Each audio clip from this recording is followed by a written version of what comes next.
Well, they are celebrating for now. They are telling the world that it is the United States, the mightiest power, the global power, which lost to the Afghanistan in its long war that continued for nearly 20 years. But Major General Sehgal, sir, if we talk about ending America's longest war and closing a chapter in military history, that is to be remembered, in your opinion, for its colossal failures, because there are a lot of unfulfilled promises and a very hasty and a frantic exit from Afghanistan, and it still continues to cost lives. Absolutely, it will go down as one of the biggest failures and the biggest blunders and the biggest disgrace for the American army. They spent $2 trillion, lost 2,500 people, killed about 240,000 Afghans, and in the end they have nothing to show but defeat, defeat and defeat. It will be a long, long time before the American image can, come up once again. Countries in Indo-Pacific area, particularly the Philippines, the Malaysians, the Vietnamese, the Japanese, the Taiwanese, are all wondering will America stand by them in the event of anything happening vis-a-vis them and China. If you notice, even Kamala Harris had to go down and reassure them that the Americans will stand by them. But American credibility is sunk to its lowest ebb, and nobody is willing to believe America the way it believed America earlier. America's image has definitely fallen the world over. Though America says that they continue to retain the capability of over-the-horizon strikes, and if ISIS does anything, they will continue to strike ISIS targets. If America really wants to refurbish its image, it is high time that they carry out huge strikes against Pakistan. Well, that remains to be seen, sir, because we are expecting yet another address by the president himself. Joe Biden is expected to address the Americans right after the last soldier left Afghanistan. There has also been a picture that was posted of the last soldier, US soldier, leaving Afghanistan. I request you to stay on with us, sir. Major Gaurav Arya is also with us on the phone line. Sir, good afternoon to you. We're looking at a situation, Gaurav Arya, sir, because right now Taliban is not a consolidated group. Like, they do not have an army, they do not have an air force, and it's not a consolidated group. It's a terror group which has a lot of arms and ammunition that has also been left behind for the US to them. How are you looking them coming together to actually rule Afghanistan? Because this is an idea which is idealistic for them right now, but in the coming future, how are you viewing Taliban ruling Afghanistan, sir? I think Taliban ruled Afghanistan is headed for civil war. I think it's headed for massive chaos, because there is no scenario which I've wargamed in my own mind in which Taliban comes up smelling like roses. It's not just about the Taliban and the Northern Alliance. There are 6,000 to 10,000 foreign fighters and half a dozen terrorist groups inside Afghanistan who wield enough influence and pressure within that country. There is also the Pakistan factor, the China factor, the Iran factor, the Tajikistan factor. You see, also very important is the fact that Taliban has absolutely no idea about how governance is to be done. And it has to feed people. There are millions of Afghans who are still living in Afghanistan who could not flee outside. And electricity, water, education, healthcare, these are the basics that any government is supposed to provide. Now, they sort of captured Kabul in the blink of an eye. But what after that? So we hear that they've taken over the airport. Good. But do they know how to run an airport? That's another thing.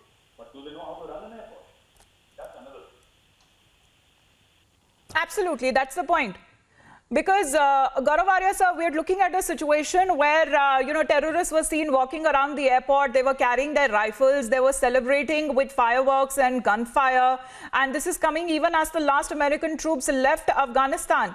But how do you view United States now? Because that the 31st of August deadline is over. It says it has suspended its diplomatic presence in Afghanistan. But will really the presence of US in Afghanistan be over for now? No, I do not think that the U.S., presence or influence in Afghanistan is over. Yesterday, there was news from Pakistan that, hotels have been booked and there are designated areas for U.S. troops. Thousands of U.S. troops have actually landed inside Pakistan on a short-term visa, which is 25 to 30 days. They could have gone to Doha, they could have gone to Dubai, they could have gone to half a dozen places around the world, flying distance, which is where they have their bases. They could have done, but they have come to Pakistan on the pretext that there are Americans who need to be evacuated. So if they need to be evacuated, we'll go from Pakistan. And this is after Imran Khan publicly said absolutely not.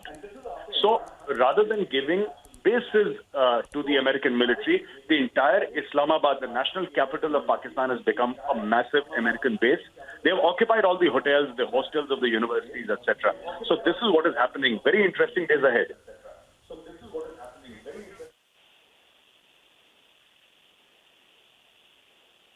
Major Gaurav Arya, because as you mentioned about running a country, because there is a backdrop of a lot of conflict, there is insecurity, there are children who are living in communities which are running out of water because there are no amenities that are now available.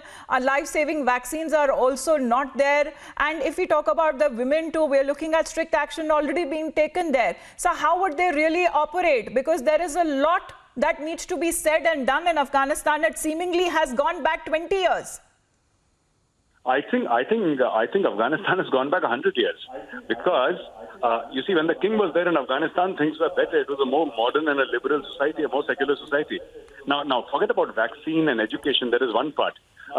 Taliban has no money to pay salaries next month, and next month is tomorrow, and they have no money to pay salaries. Now the ATMs are not functional. The banks are shut. There is no money with the Taliban, and while they can fire AK-47s at the airport. And I saw some images of them firing shots and celebrating that the Americans have left. All right. This euphoria will die down in 48 hours. And then the Taliban must ask itself that question, what next? Also, what people don't realize is there is disaffection amongst the lower ranks of the Taliban.